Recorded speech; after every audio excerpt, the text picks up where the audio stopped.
Halo anak-anak sekalian, bagaimana kabar kalian? Miss harap kalian dalam keadaan sehat dan semuanya siap untuk melanjutkan pembelajaran hari ini. Kita akan melanjutkan pembahasan mengenai reformasi gereja. Dalam pertemuan kali ini, kita akan membahas tentang tokoh reformasi, yakni John Calvin. Kemudian dilanjutkan dengan pembahasan bagaimana setelah kita belajar tentang sejarah reformasi, belajar dari aksi-aksi para tokoh reformasi dalam mewujudkan gereja yang selalu memperbarui diri. Nah, kali ini apa yang harus kita lakukan atau bisa kita teladani sebagai anggota gereja dalam mendorong gereja yang senantiasa terbuka terhadap perubahan yang lebih baik berdasarkan firman Tuhan. Sebelum kita melangkah pada pembelajaran yang lebih dalam, kita perlu tahu dulu pengertian mengenai reformasi. Sebenarnya apa sih reformasi itu? Kata re artinya kembali dan form artinya bentuk.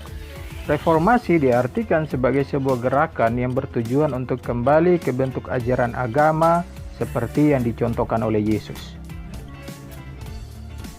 Jadi reformasi gereja adalah sebuah upaya perbaikan tatanan kehidupan yang dinominasi oleh autokrasi pada ajaran yang menyimpang dan kembali pada ajaran gereja yang lurus.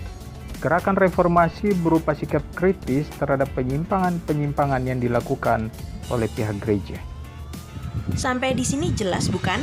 Artinya bahwa reformasi gereja punya tujuan yang baik. Reformasi gereja adalah upaya perbaikan tatanan kehidupan yang awalnya menyimpang dari ajaran kitab suci, kemudian dikembalikan pada ajaran gereja yang lurus.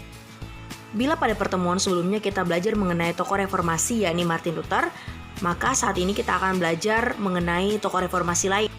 Apakah kalian masih ingat siapa dia? Ya, betul. Dia adalah John Calvin. Johannes Calvin lahir pada tahun 1509 dan wafat pada tahun 1564.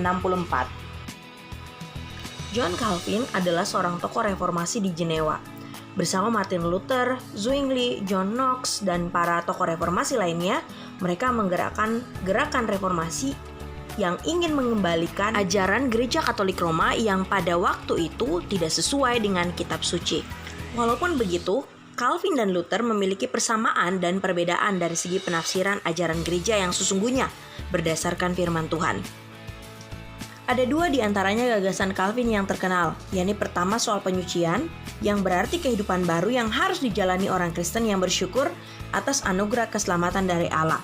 Dalam hal ini, Calvin menekankan ketika anggota jemaat mendengarkan firman Allah dan mengikuti perjamuan kudus haruslah suci. Gagasan Calvin yang kedua adalah soal teokrasi, yakni konsep yang menjelaskan kekuasaan Allah atas seluruh aspek kehidupan. Dalam konsep teokrasi, Calvin memahami bahwa gereja dan negara harus berjalan beriringan. Perlu kita ketahui bahwa pada akhirnya gerakan reformasi gereja menghasilkan denominasi-denominasi gereja yang berbeda-beda.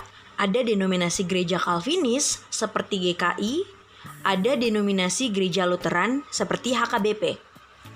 Pemikiran para reformator gereja ini menyebabkan banyak gereja yang melepaskan diri dari Roma. Tindakan tersebut kemudian direspon oleh gereja Roma melalui sikap kontra-reformasi. Dalam sikap kontra-reformasi, ada beberapa usaha yang dilakukan gereja Katolik pada saat itu. Yakni, pertama, mendirikan serikat Yesuit. Kedua, mengatur kembali inkuisisi atau pengadilan gerejawi yang bertugas mengusut dan menghukum kaum penyesat pada tahun 1542. Dan yang ketiga, menyelenggarakan Konsili Trente yang menetapkan ajaran mana yang diakui Roma dan sebaliknya. Nah, sampai pada tahap ini kita telah banyak belajar mengenai sejarah reformasi gereja. Kita pun juga telah melihat bagaimana semangat awal gerakan reformasi gereja adalah supaya gereja dapat menyadari dan memperbaiki dirinya dan kembali kepada ajaran kitab suci. Sama seperti gerakan reformasi, yakni Ecclesia Reformata Semper Reformanda.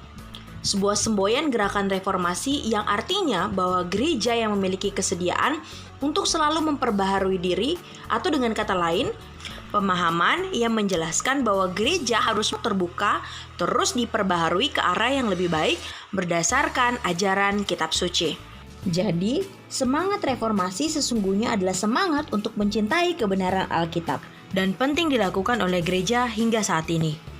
Sekarang mari sama-sama kita buka Alkitab kita dan membaca 2 Timotius pasal 3 ayat 16. Dalam 2 Timotius pasal 3 ayat 16 dikatakan bahwa segala tulisan yang diilhamkan Allah memang bermanfaat untuk mengajar, untuk menyatakan kesalahan, untuk memperbaiki kelakuan, dan untuk mendidik orang dalam kebenaran.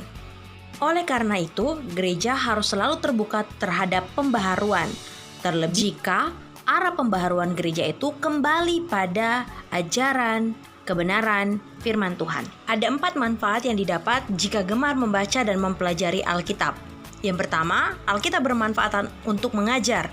Yang kedua, Alkitab bermanfaat untuk menyatakan kesalahan. Dan yang ketiga, Alkitab bermanfaat untuk memperbaiki kelakuan. Keempat, Alkitab bermanfaat untuk mendidik kebenaran. Dalam pembelajaran hari ini, ada beberapa poin penting yang kita dapatkan.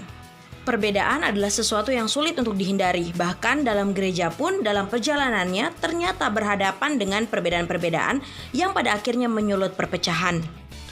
Poin kedua, gerakan reformasi berawal dari lingkungan gereja, dipelopori oleh aksi kritis Martin Luther dan tokoh reformasi lainnya seperti John Calvin. Semangat reformasi adalah semangat untuk kembali kepada kebenaran Alkitab. Oleh karena itu, setiap orang percaya diundang untuk tekun membaca Alkitab agar hidupnya dapat dituntun oleh kebenaran firman Allah.